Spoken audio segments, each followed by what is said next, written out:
Some people might say that there are some life lessons that can only be learned the hard way. You have to push through the experiences yourself, make the mistakes, and come out with the bumps and bruises to prove it. But what about business lessons? For business owners, having to learn the hard way can mean a loss of opportunities, resources, money, and time. And not everyone's hard is the same. Black-owned businesses usually have greater barriers to starting and sustaining a business.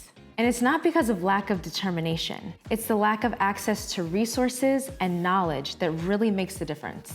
White entrepreneurs are much more likely to have access to mentorship and guidance, especially within their own families and close networks. There's a lot to learn going through experiences yourself, but so much shouldn't have to be learned the hard way for Black entrepreneurs. When I started SBD Media, I learned a lot just by doing, but community is what actually really made the difference for me. Connecting with other entrepreneurs and getting to share the lessons that we learned with each other really helped us to move forward together. And we need to do more of that within the Black community. So what are some of the biggest lessons Black business owners have learned on their entrepreneurship journeys so far?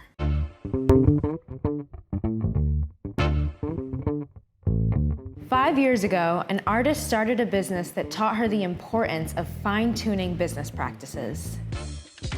I've been drawing since I was maybe 5. I've always been an artist. I started off as a graphic designer. I started offering design services, and eventually I decided to take my art to different platforms.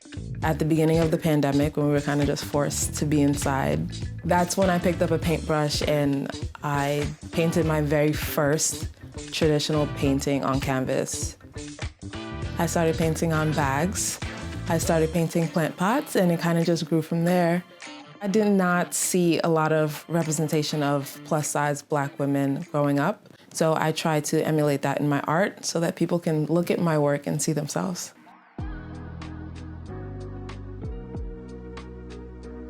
When I started posting my art online, I quickly fell into that mold of having to produce what you think people want you to produce. I kind of hit a roadblock in my business when I did that. Sales weren't flowing, art wasn't really selling, and that's because I was making what I thought people wanted to see. I was making common art that everyone else was posting on Instagram. Because it worked for them, I assumed that it would work for me. Through that journey, I learned that you can't produce what you think others want to see. And what people want to actually see is authenticity. I took a break, and I was able to really tap back into just making art for myself. I decided, if this doesn't sell, do I want to hang this on my wall? Yes. So that's what I made. Everything just flowed. That's how I got into plant pots, because I'm really into plants, and the plant pots they got at the store, they weren't hitting for anything. So I decided, I want pretty plant pots in my house. I started painting plant pots. These plant pots started blowing off the shelf. Everyone wanted plant pots. Then I started painting bags because my aunt gave me a wallet for Christmas and it was really plain, and I decided, I'm gonna go to the art store, see what kind of textile paint I can buy, painted this wallet, and then everyone was like, hey, can I send you my bag? Can you paint this bag? Bags started blowing off the shelf. And that's when I realized, okay, when you show up authentically as you, there's no limit, there's no rules, there's no lanes. You create your lanes as you go, and the business will flow. I would recommend to take a business class because it's really hard to separate passion from getting paid. And I find it hard to sit here and paint for 16 hours in a day easily and then turn around and say, okay, well, I'm gonna charge this much per hour. It's difficult. So I think taking a business class and really trying to understand running a business, not just sharing your passion with the world.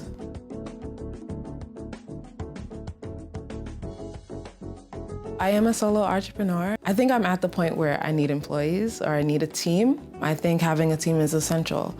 Having help is necessary. It's scary because it comes with growth, but it's necessary because it will allow me to put down the marketing hat, the social media manager hat, not have to worry about let's order boxes that fit the size of this pot. To be able to just focus on my specialty and have people help me with everything around that, seek funding and get help. 8 years ago, two brothers teamed up to start a business that taught them lessons that allowed them to grow. I'm from Guinea, West Africa. I came here when I was very, very young. And over the years, I would walk into all these amazing supermarkets and see brands from every part of the world except Africa, and 50 plus countries and nothing. It bothered me a bit, and I kept thinking, someone would do this, someone would show what Africa has to offer in a positive light, and it just never happened. And eventually, we decided to do it.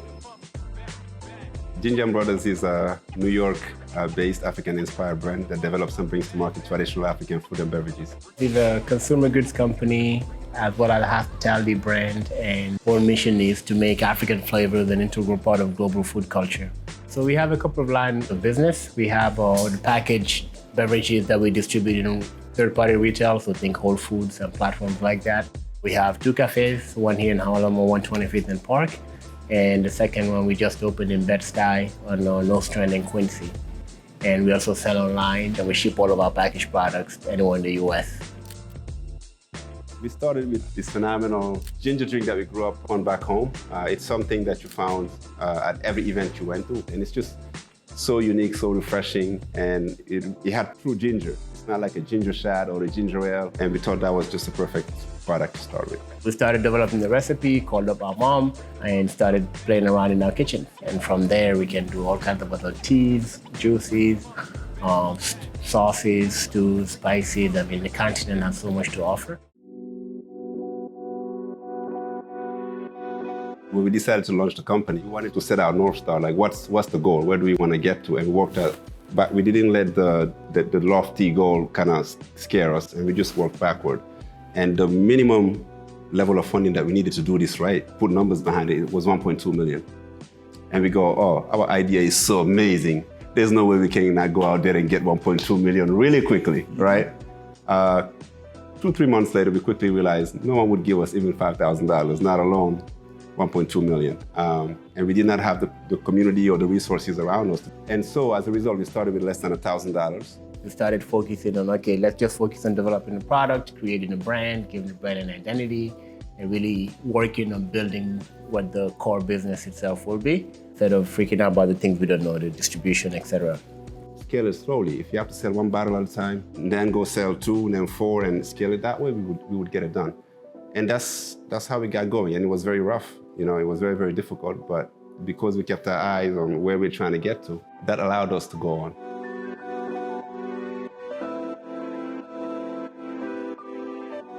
The biggest return on investment that you can have, like by far, is investing on like developing yourself personally, in your ability, your skill set, your ability to do everything better, faster, quicker. And that you can completely control. To be very honest about where you are in terms of where you are and what you need to get to like the ultimate outcome you have, right? Like people assessing themselves and making sure that they really are prepared for what they're embarking on. At the beginning, when you start out, you might not have a lot of money, but presumably the only thing you have really is time. So, invest that in developing skills that you don't have to pay people for it. That's one of the ways of really bootstrapping yourself, like just the ability to stretch a dollar. He studied a 600-page document to write something called a HACCP plan. This is something that would have cost us 10 to 15 grand to pay a professional to come and get done and write everything out. And we didn't have that kind of money. So what did we do? He learned. Whatever we didn't know and we couldn't afford, we learned. Having that kind of determination is very important.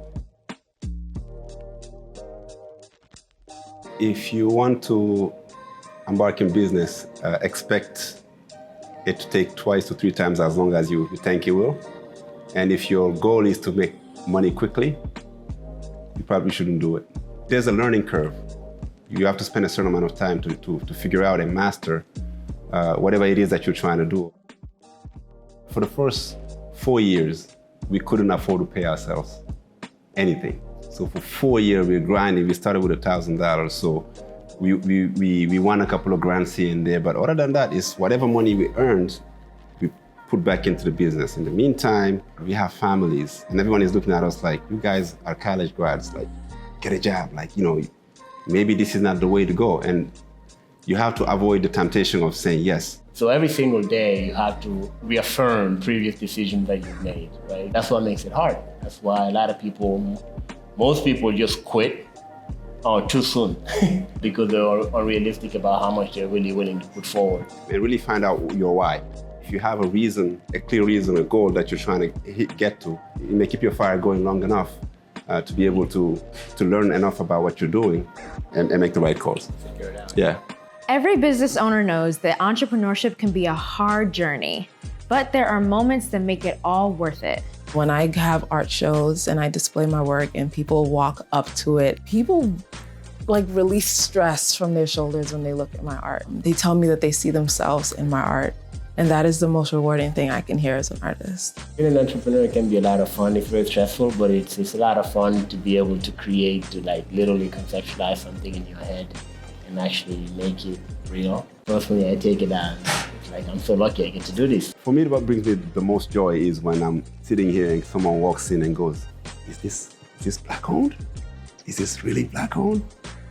And it's amazing and frustrating at the same time because Africa especially, or even blackness has sometimes been associated with supposedly mediocrity or as if we cannot execute things at the highest level. So for us, we wanted to show, hey, we can do anything anybody else can do and we can do it really well. So when I see people coming here and being like, wow, this is amazing. Sort of moments you're like, okay, no matter how much I'm struggling, I gotta keep going. The more business knowledge we know, the more we're able to look to the future towards growth and expansion. My hope and dreams is that my art speaks for itself. I want my art to take me places. I imagine my art in museums, on exhibits. I imagine my pots in stores, Marshalls, Home Goods. I want my art to live in spaces that I can't exist in. Breaking down the barriers of access for more Black entrepreneurs is going to require really deliberate intervention on all fronts. That includes the public, private, and social sectors. It means really evaluating the structures within the current business practices of gatekeeping and racial discrimination and rebuilding them to be equitable and more supportive for Black-owned businesses. They say knowledge is power for a reason.